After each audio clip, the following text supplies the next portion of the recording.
Buenas tardes, hermanos, Dios les bendiga.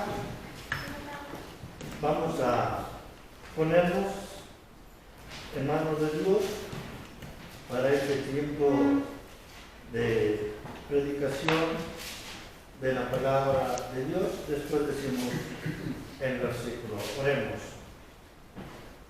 Bendito Padre, gracias por este tiempo. Gracias por tu iglesia, casa de Dios, porque tú nos has cuidado, nos has guardado, porque tú has bendecido nuestras vidas.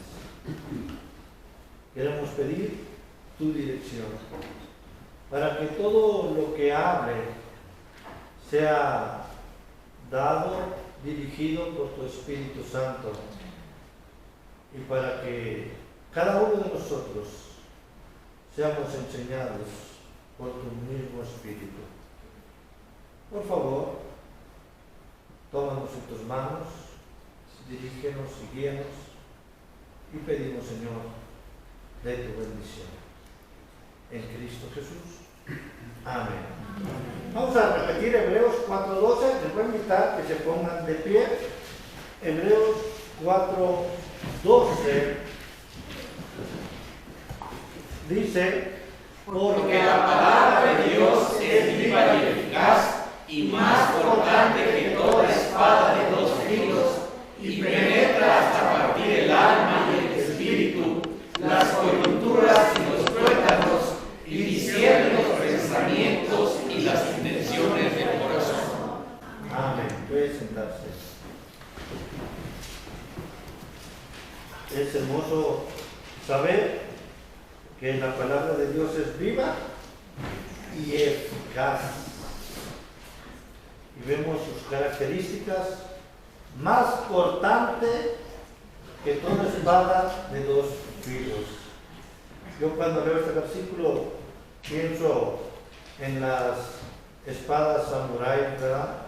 Que son filosas y en las películas nos hacen ver que rompen cabezas o cortan cabezas. Bueno, imagínense, así quita Dios nuestro pensamiento, su palabra corta nuestra cabeza y pone el pensamiento de Él en nuestras vidas. ¿Verdad?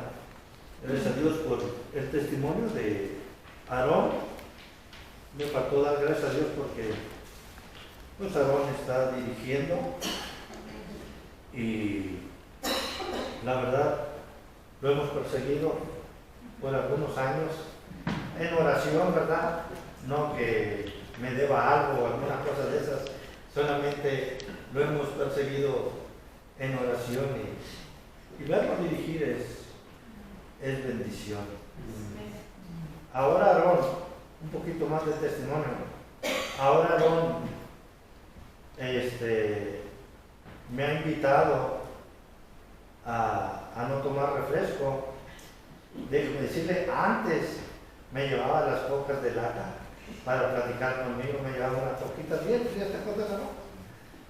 Ahora me dice: mami, ya no tome coca. Ya le iba a decir: primero me envicias y luego no quieres que tome coca. Pero gracias a Dios por la vida de Aarón, y que Aarón está dirigiendo, y sabemos que Dios siempre nos da oportunidad, nos llama, nos ama, y Él hace con nosotros grandes cosas. Bueno, vamos a predicar otra de las triadas de Judas. Y sabemos que Judas, el escritor, el autor de esta carta, es Judas, el hermano de Jesús. ¿Verdad? No es Judas Iscariote, ni tampoco es Judas el apóstol o el discípulo. Este no es. Este es Judas, el hermano de Jesús. Lo encontramos en Judas capítulo 1, cuando él se presenta y dice: Judas, siervo de Jesucristo y hermano de Jacobo. Jacobo, aquel Jacobo que es el mismo Santiago, el que escribe la carta de Santiago. ¿Y dónde encontramos a Judas como el hermano de Jesús y también hermano de Jacobo. Pueden ir conmigo a Marcos 6, versículo 3. Dice, ¿no es este el carpintero, hijo de María? Luego dice, hermano de Jacobo, de José, de Judas y de Simón. Luego dice, ¿no están también aquí con nosotros sus hermanas? Y se escandalizaban de él. Bueno, estaban hablando de quién? De Jesús. Y dice, la familia de Jesús. Y uno de la familia de Jesús es Judas, autor de esta carta, la carta a Judas. Judas, en el versículo número 3, nos dice que Judas quiere hablar de la común salvación. Cuando Judas empieza a escribir esta carta, dice, ¿saben qué? Les quiero hablar de la común salvación. Pero en este mismo versículo 3, Judas cambia de idea. Judas dice, ¿saben qué? O no lo dice, pero no lo enseña. Siempre no les voy a hablar de la común salvación. Y dice Judas, en este versículo, en la segunda parte, dice, me ha sido necesario escribiros y exhortándoos que contendáis ardientemente por la fe que ha sido dada una vez a los santos. Judas, cuando empieza esta carta, dice, ¿saben qué? Les voy a hablar, o la intención de esta carta era hablarles de la común salvación, pero ¿saben qué? Mejor no. Porque hay un ardiente deseo en mi corazón y les voy a escribir, les voy a hablar para que contiendan ardientemente por la fe. Y si usted sigue el libro de Judas, como les he dicho en alguna otra ocasión, cuando he predicado de Judas, Judas es un libro que está enseñado en triadas o está escrito con enseñanzas de tres enseñanzas. Algunas veces estas triadas están en un solo versículo, algunas veces estas triadas están en 2 o en más versículos. O estas enseñanzas, esas 3 enseñanzas están en 3. Este versículo, en realidad, o esta predicación, yo he venido a ser misericordioso con ustedes porque esta triada se puede estar dividiendo en 6 enseñanzas, pero yo solamente les voy a hablar de 3 enseñanzas que encontramos en este versículo.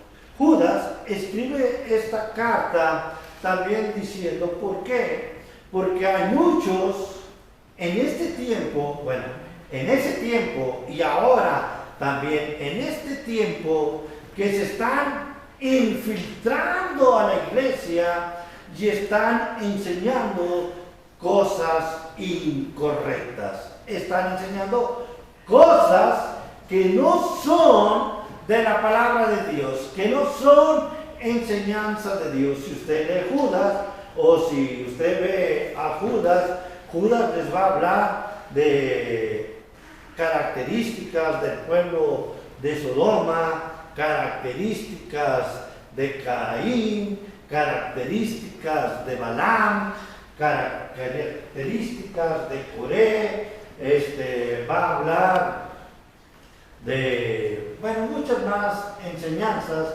hablando bastante incorrecto. Pero en este capítulo, en este versículo más bien dicho, porque Judas solamente tiene un capítulo, por eso cuando usted lee Judas 12 o Judas 8, siempre se refiere a un versículo, porque no tiene más que un solo capítulo. El capítulo número 1 no se pone, ¿por qué? Porque no existe el capítulo número 2. Y solamente está hablando del primer capítulo o del único capítulo de Judas. Judas está escribiendo, diciéndole a la iglesia, tengo que enseñarles a actuar, a andar correctamente y a poder diferenciar entre lo correcto y lo incorrecto. Miren, en este tiempo usted puede ver enseñanzas a través de televisión, puede ver enseñanzas a través, voy a decir de una manera general, del internet. En el internet puede ser en Facebook, puede ser en YouTube, puede ser en Spotify, etcétera, etcétera. Puede ser en muchas plataformas. Y déjenme decirle, y sin temor a equivocarme, y con mucha tristeza, la mayoría de las predicaciones que existen están lejos de la palabra de Dios. La mayoría de las enseñanzas que se tienen están lejos de lo que dice la palabra de Dios. Yo siempre he hablado con ustedes y les he dicho a ustedes, miren, yo soy responsable de lo que les enseño. Estudio la Biblia y trato de hacerlo de la mejor manera. Pero que yo sea responsable de lo que les enseño no les quita a ustedes la responsabilidad de lo que están escuchando.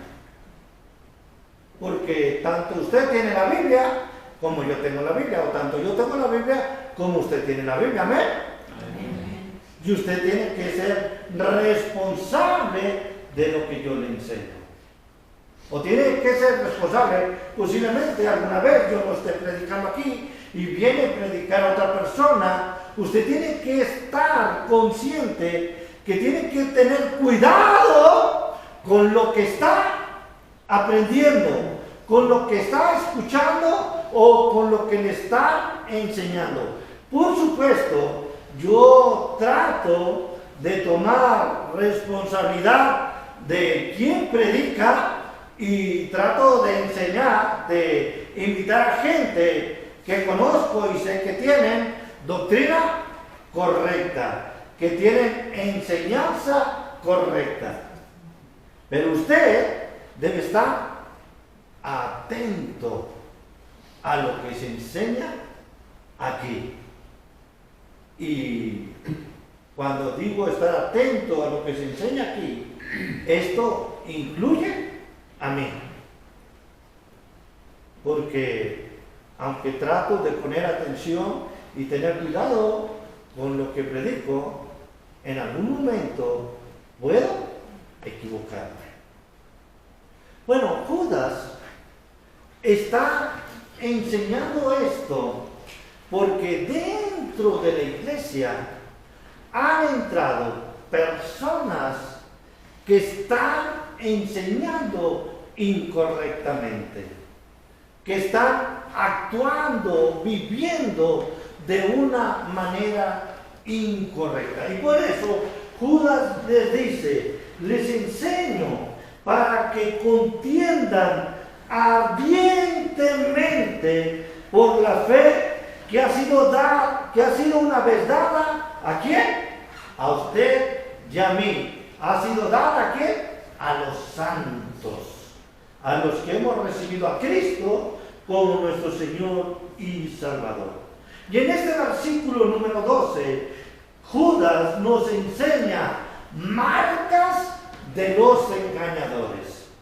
Y quiero que pensemos ahí. Fíjese, Judas está diciendo, estas son las marcas o estas son las características, estos son lo que hacen, cómo andan los engañadores. Pero déjenme decirle, bueno, sí, vamos a aprender de esta marca de los engañadores, pero quiero que vayamos un poquito más allá y pensar en los errores que usted y yo tenemos y que a veces actuamos con esas marcas de los engañadores, aunque somos hijos de Dios y aunque somos cristianos.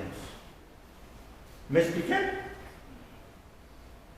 En otras palabras, a lo mejor más rápido y más sencillo, que no estemos actuando igual que como actúan los engañadores. La primera marca, la primera característica, voy a leer el versículo número 11. En realidad, para ver este tema lo voy a hacer, para ver este tema tendríamos que estar leyendo desde el versículo número 8, que habla del tema en general. Voy a leer del versículo número 8 al versículo número 12. Dice: no obstante, de la misma manera, también estos soñadores mancillan la carne, rechazan la autoridad y blasfeman de las potestades superiores. ¿Se fijaron? Aquí está una triada, o está 3 enseñanzas. Pero dice 9: pero cuando el arcángel Miguel contendía con el diablo, disputando con él por el cuerpo de Moisés, no se atrevió a proferir juicio de maldición contra él, sino que dijo: el Señor te reprenda. ¿Ha escuchado a gente diciéndose o llamándose de alguna forma y diciendo: en el nombre te ordeno que salgas? Miren, ni los ángeles hicieron esto. O mucha gente diciendo: yo declaro que salga el espíritu de la gripa. Y luego salen con un virusón. ¿Sí? ¿Se ha escuchado eso, verdad? Eso abunda. En este tiempo eso abunda. Mire, y yo lo digo poniéndome como ejemplo personal de persona, diría la Chilindrina. Por más que quiera uno, no puede hacer que crezca un pelo de su cabeza. O sea, nosotros no tenemos esa autoridad. Todo lo que hacemos y todo lo que actuamos lo debemos de hacer en el nombre de Jesucristo. En nuestra autoridad, usted y yo, la verdad, por más que queremos, no tenemos autoridad para eso. Pero sigo leyendo. Pero cuando el arcángel Miguel contendía con el diablo, disputó con él por el cuerpo de Moisés. No se atrevió a proferir juicio de maldición contra él, sino que dijo: el Señor te reprenda. Pero estos blasfeman de cuantas cosas no conocen, y en las que por naturaleza conocen, se corrompen como animales irracionales. ¡Ay de ellos!, dice, porque han seguido el camino de Caín. Se lanzaron por lucro en el error de Balaam y perecieron en la contradicción de Coré. Otra vez 3 ejemplos, otra triada, ¿verdad?, de ejemplos hacia dónde se fueron. Y seguimos, y dice primero: aquellos que hablan en el versículo número 11, soñadores que mancillan la carne, que rechazan la autoridad y blasfeman las potestades superiores. Todos estos, dice, estos son manchas en vuestro ágape. La primera característica o marca de los engañadores: manchas en vuestro ágape. Primero vamos a entender bien qué es manchas. Entendemos que es una mancha, ¿verdad? Es cuando comemos y se nos pone el mole por aquí, que se ve bastante feo, ¿verdad? Pero dice,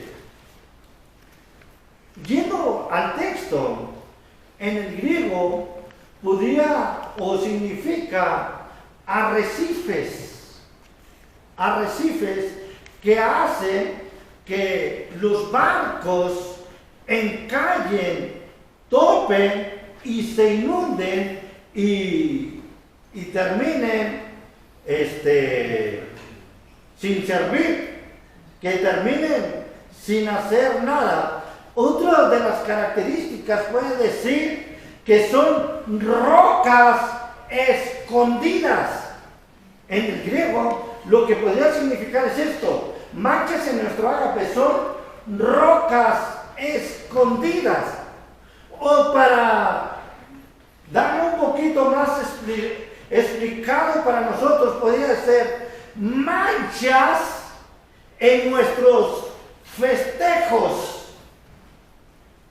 Mire, un ejemplo de mancha en vuestros ágapes lo podemos encontrar en la palabra de Dios cuando Judas, en el Evangelio según San Juan, capítulo 12, versículo 13 al versículo 7, les voy para no ir a leerlo todo este pasaje, pero encontramos que Jesús está en un tiempo de convivio, de cena, de compañerismo, un tiempo, diríamos, los que estudiamos griego, para que vean que fue al seminario, que están en la koinonia. ¿Se oye bien, verdad?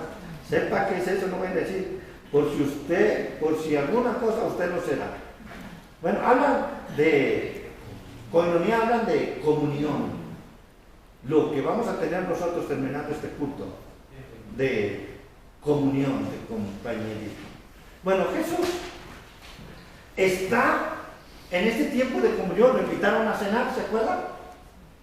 Y luego llega una mujer, y la mujer, con un perfume bien caro, tan caro que el perfume cuesta el salario de un año, ¿verdad? Y luego Judas dice, ¡qué desperdicio! Debió de haber servido para ayudar a los pobres en vez de estar desperdiciando tanto dinero en el pelo de Jesús, que se ungiera a Jesús. Y luego dice la Escritura, si usted sigue el pasaje, esto dijo porque Judas metía la mano, o sea, tenía uñas largas, al alfolí, al ofrendero. Encontramos aquí que Judas está haciendo mancha en la comunión. ¿Ya me expliqué? Esta gente se había metido a la iglesia. Esos hombres que mancillaban la fe y todo, dice que eran manchas en vuestro ágape. Hombres que estaban manchando, dañando, atacando la comunión de la iglesia. Estaban atacando a la buena relación de la iglesia. Y déjenme decirle, para ser buena persona, luego los cristianos nos comportamos de esa manera. Aunque abramos los ojos y se nos pongan cuadrados. Pero cuando usted ve a alguien que hace algo y usted le ataca y ve su característica, a lo mejor que no es tan buena. En otras palabras, si usted anda de chismoso, ¿sí? ¿Para qué me voy tan a las ramas? Si yo así explico mejor y así entienden mejor. Eso es mancha en el ágape. ¿Te fijaste? El pastor ahora fue más gritón. ¡Pum! Les cayó. ¿Te fijaste? Aquel no trajo coca. Espero que sea de Victoria para allá y que se haya traído la coca, como se les anunció, ¿verdad? Y se mancha en el ágape. Es ver cómo la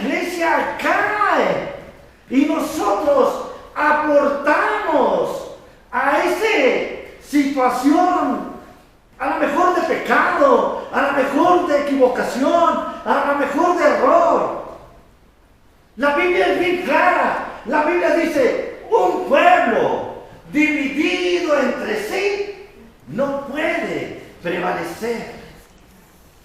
De veras, un pueblo que está dividido, y cuando usted empieza de criticón, de chismoso, y muchas veces ni siquiera solamente chisme o criticón, sino de malicioso, hablar contra alguien de la iglesia, eso es mancha dentro de la comunión, dentro del compañerismo, dentro del festejo que se tiene en la iglesia. Porque tenemos un problema. Creemos que festejamos solamente cuando hay comida, pero la iglesia festeja y debe de festejar cuando está delante del Señor, alabando su nombre, alabando su poder y adorando su grandeza. Amén.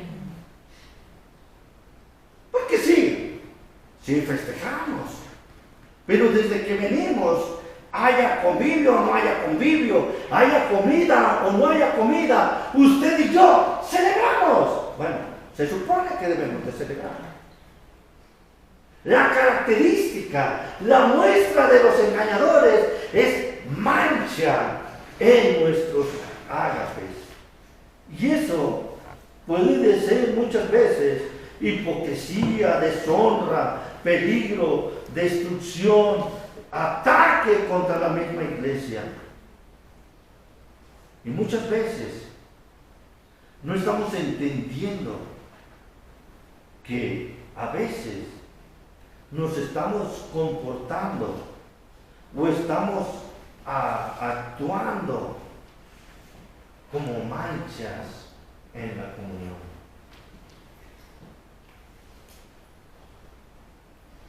Es hermoso cuando una iglesia entiende el amor de Dios y da amor a cada uno de los que vienen aquí. Uno de los propósitos que tenemos como iglesia es poder ser bendición para la gente que viene a alabar y adorar su nombre. Mire, porque problemas o pecados todos tenemos. Pero estamos aquí y nos llamamos, yo siempre digo, nos llamamos para bien o para mal, casa de Dios. Y explico lo de bien y lo de mal, porque va a decir, ¿cómo que mal? Para bien, para bendecir a la gente, para que Dios sea honrado. Y para que la gente se sienta bien aquí. Somos casa de Dios. No sé si usted entiende esa responsabilidad, que somos casa de Dios. Y en la casa de Dios se recibe a todos. Porque Dios murió por todos. Pero bueno, yo digo también para amar. Porque a lo mejor puede entrar gente que quiera atacar la obra de Dios, pero nosotros seguimos siendo casa de Dios y nosotros debemos buscar ser bendición para toda la gente. Primera característica, la primera marca de los engañadores, dice, mancha en vuestros ágapes. Segundo punto, ¿cuál es? Nubes sin agua. Nubes sin agua.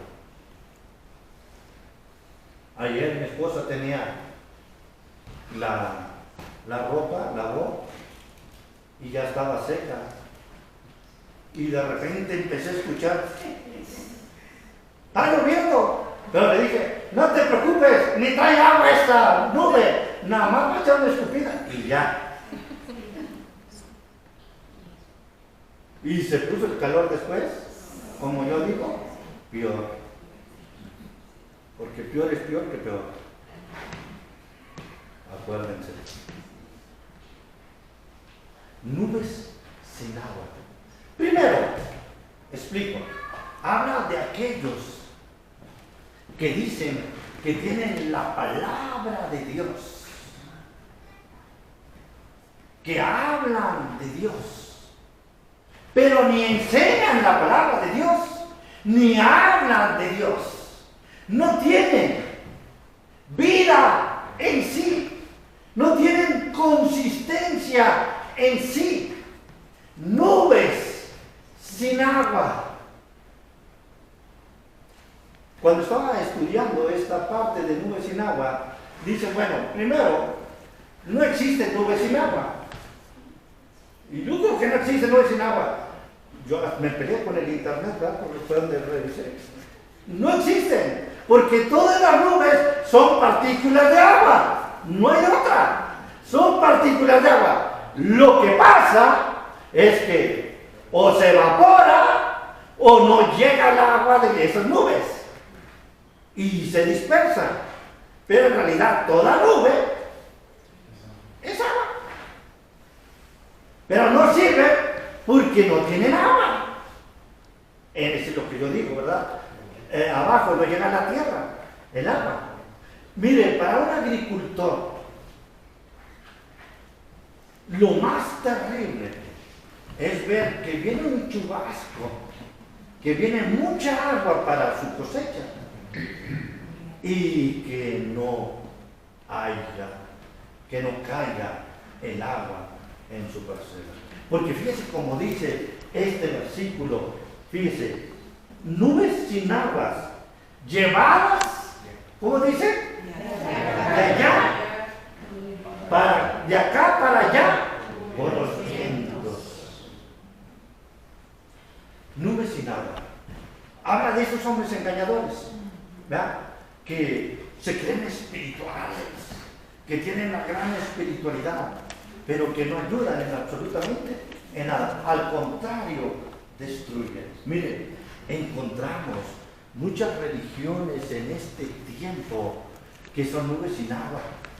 Y pueden ver los templos llenísimos, pero son nubes sin aguas, porque la gente que le sigue, al final de cuentas, sigue destruida, sigue sin paz, sigue sin comunión con Cristo, sigue sin enseñanza de la palabra de Dios. Mire, se ve que el agua santa, que la astilla de la cruz de Cristo, que el manto sagrado, nubes sin agua.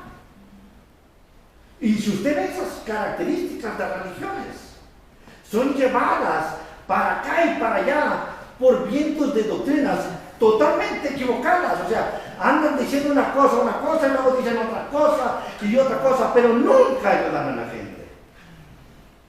Nubes sin agua. Pero yo dije que lo iba a estar poniendo en la característica de enseñanza, pero también en nosotros los cristianos. Hermano, si una persona le dice, preséntame a Cristo, ¿qué le diría usted? Mira, este es Cristo, mucho gusto, Dios te bendiga. ¿Cómo presentaría a Cristo?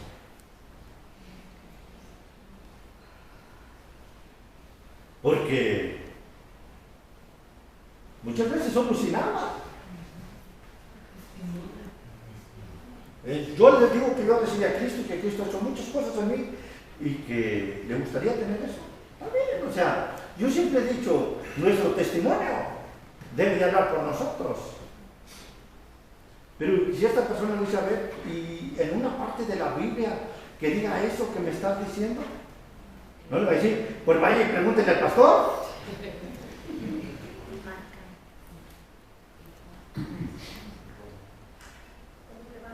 Hermanos, déjenme decirles rápidamente, hay un plan de Dios. Jesucristo te ama. Segundo, la humanidad tenemos un problema y se llama pecado. Juan 16, Romanos 3:23. Pero déjame decirte que ese pecado tiene una consecuencia y se llama separación de Dios. Romanos 6:23. Pero déjame decirte algo, tienes una oportunidad. Necesitas confesar que Jesús es Dios y creer en tu corazón. ¿Te gustaría aceptarlo? Bien sencillo, ¿no? Pero muchas veces somos nubes sin agua. Muchas veces. Bueno, somos nubes, tenemos agua. Pero muchas veces lo estamos compartiendo. O en otra forma, en otras palabras, no llega a la tierra. Se diluye en nuestra intelectualidad, se diluye en nuestra flojera, se diluye en nuestro temor, porque hay gente que me ha dicho, hermano, yo hago todo lo que quiera la iglesia, pero no me diga que vaya a evangelizar. Y yo le digo, ¿sabe qué? Pues no le digo. El que le dice es Jesucristo, Dios, la palabra de Dios. Yo no le digo. Yo digo, si no quieren ir, no vayan. Dios dice que vayas.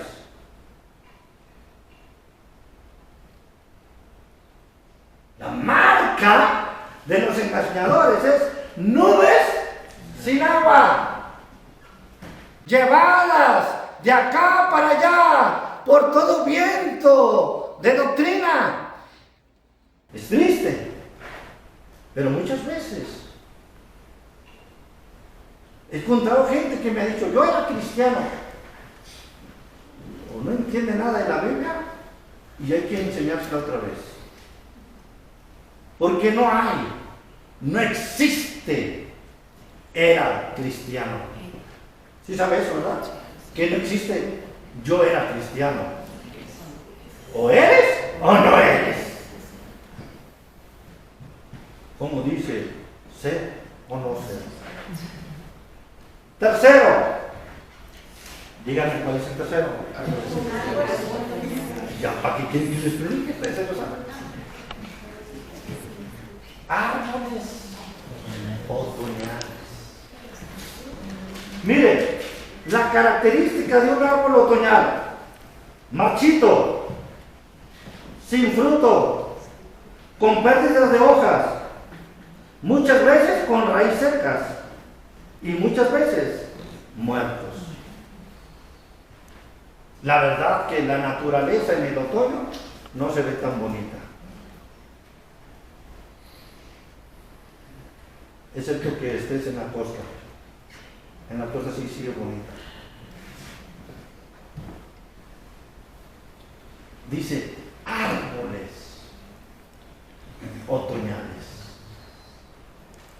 Es la tercera característica. Pero qué duro. Porque Judas aquí no nos deja mucho, no lo dice a nosotros. Sin fruto. Sin fruto. La pregunta que yo hago aquí: ¿cuántos años tiene de cristiano? Ok. ¿Alex cuántos tiene de cristiano? 15 años. Es de los chiquitos de aquí, es de los bebés. ¿Aarón? ¿Como 30? ¿Más? ¿40? Ya no le sigo, me dio pena.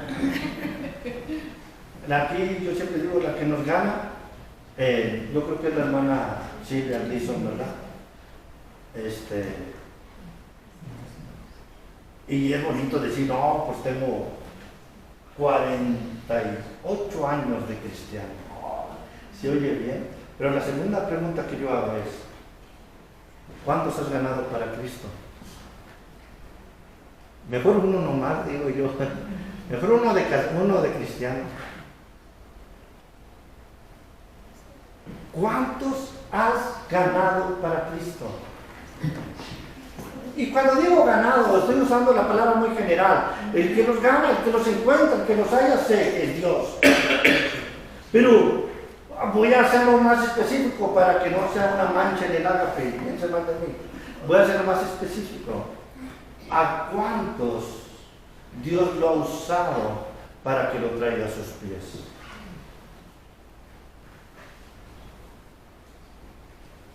Aquí dice, ¿cómo son?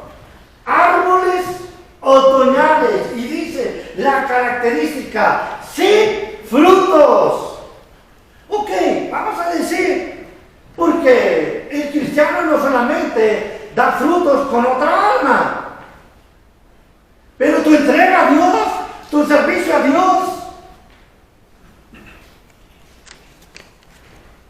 Por cierto, ya está puesta la lista del aseo, y déjenme dar otro anuncio. La sheriff del aseo es la hermana Goyita. Si no hacen el aseo, se la van a ver con ella. Ella les va a recordar y ella les va a decir y ella les va a animar, ¿verdad, mamá? Les va a animar. Porque nos decimos cristianos, tienes que preguntarte, ¿qué fruto estás dando en la obra de Dios? ¿Cuál es tu fruto?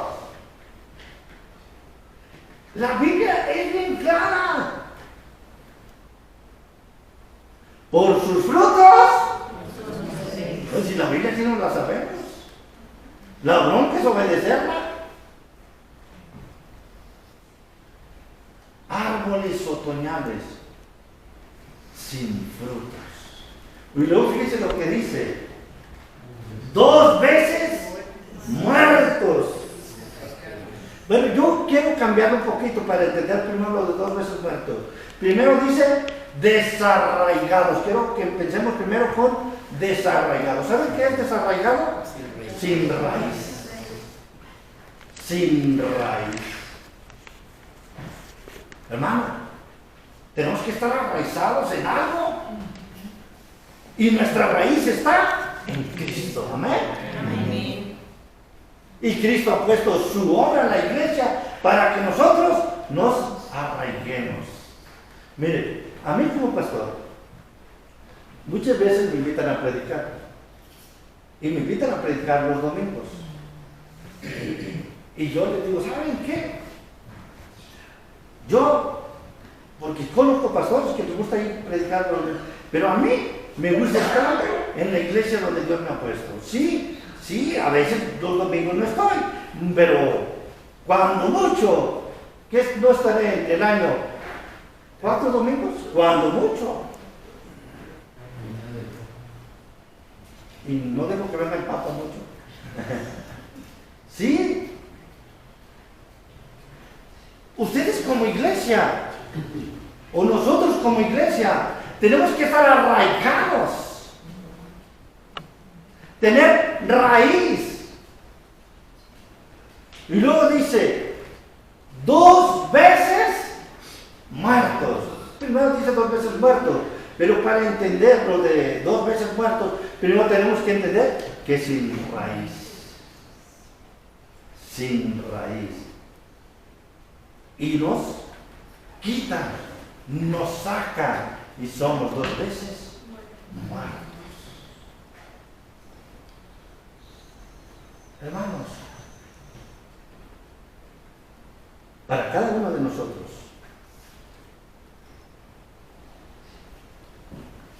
para no ser árboles otoñales, debemos de estar mostrando fruto.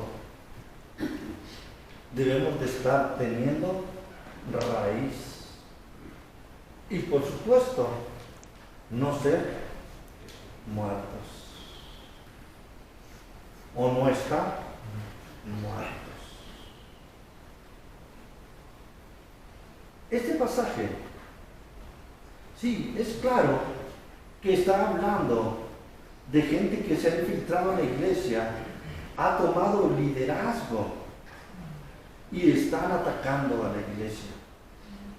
Y sí, les dice, son manchas en vuestro festejo, en vuestro ágape, o usando la palabra pura ágape en el griego, son manchas en vuestro amor. Pero también dice que son nubes sin agua. Qué feo es que un cristiano parezca que no tiene vida, que no tiene amor. Nubes sin agua. Y les dice, árboles otoñales. En el significado diría, ya pasaron sus mejores primaveras. Ya es un árbol otoñal. Está a punto de ser cortado. Es triste que muchas veces, sí, no somos los que nos hemos infiltrado en la iglesia para atacarla, pero muchas veces como iglesia pareciera que estamos teniendo estas características. Termino. Iglesia, no seamos manchas en nuestro amor, en nuestro festejo. Cuidemos nuestra boca, cuidemos nuestra mente y cuidemos a la iglesia. Cuidémonos. Mire, si usted y yo hablamos del uno y el otro, estamos atacando la obra de Dios. Segundo, seamos o no seamos nubes sin agua. Que usted pueda dar vida, que en usted se goce la gente que esté a su alrededor. Y tercero, no seamos árboles otoñales. Estos árboles otoñales que no tienen fruto, que son desarraigados y que son 2 veces muertos. Y usted y yo podamos estar diciendo, estoy viviendo mis hermosas primaveras en la obra de Dios. Oremos. Gracias, Padre, por tu palabra. Señor, tú conoces nuestras vidas. Tú sabes cómo nos comportamos en el público y en lo secreto. Tú conoces nuestro corazón, disciernes las intenciones de nuestro corazón. Y hoy queremos ponernos en tus manos para que hagas de esta iglesia una iglesia que te honre, que te glorifique, que actúa para la bendición y el engrandecimiento de tu reino. Señor, perdona nuestros pecados, nuestras faltas, nuestro actuar en contra de tu obra. Y hoy lo ponemos en tus manos, pidiendo tu sabiduría, tu poder, tu autoridad, para que nos ayudes a actuar y andar correctamente para la bendición y engrandecimiento de tu reino. Bendice esta iglesia, Señor. Tú conoces nuestras vidas, nuestros corazones. Ayúdanos, Señor. Te lo pedimos en Cristo Jesús. Amén. Muchas gracias, Dios te bendiga.